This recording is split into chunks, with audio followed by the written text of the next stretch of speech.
R Udhayakumar வந்து இவர் நீங்க சொன்ன அந்த தஞ்சாவூர் அடிக்கடி பேட்டி கொடுக்குறவர் வந்து எக்ஸ்பைரி டேட்டா அப்படின்னு சொல்லியிருக்கிறாரு.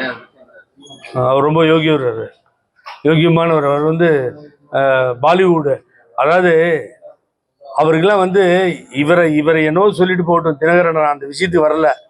அது கரெக்டா இல்லையா, எக்ஸ்பயர் ஆன மருந்தா இல்லையான்றதுக்கும் வரல.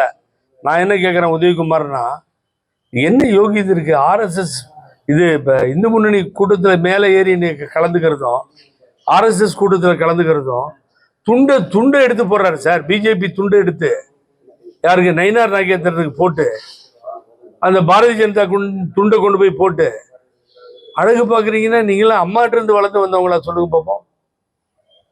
இன்னொருத்தங்களை பேசுறதுக்கு பின்னாடி முதுகு திரும்பி பார்க்கணும், என்ன பேசுறோம் அப்படின்னு சொல்லி.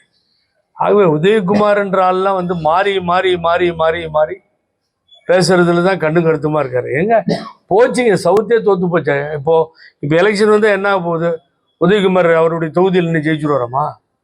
இந்த கூட்டணி இல்லாம இங்க உள்கட்சி பிரச்சனை, வீட்டு பிரச்சனைய சால்வ் பண்ணாம இந்த கட்சி இனிமேல் ஜெயிக்க போறது இல்லை. வேற வேதனையோட சொல்றேன் நான். ஆகவே எல்லோரையும் சேர்த்து போகணுன்ற மனப்பக்குவம் இல்லாத பழனிசாமியும் உதயகுமாரும் மற்றவர்களும் எதையுமே இங்க வந்து சக்சஸ் பண்ணவே முடியாது.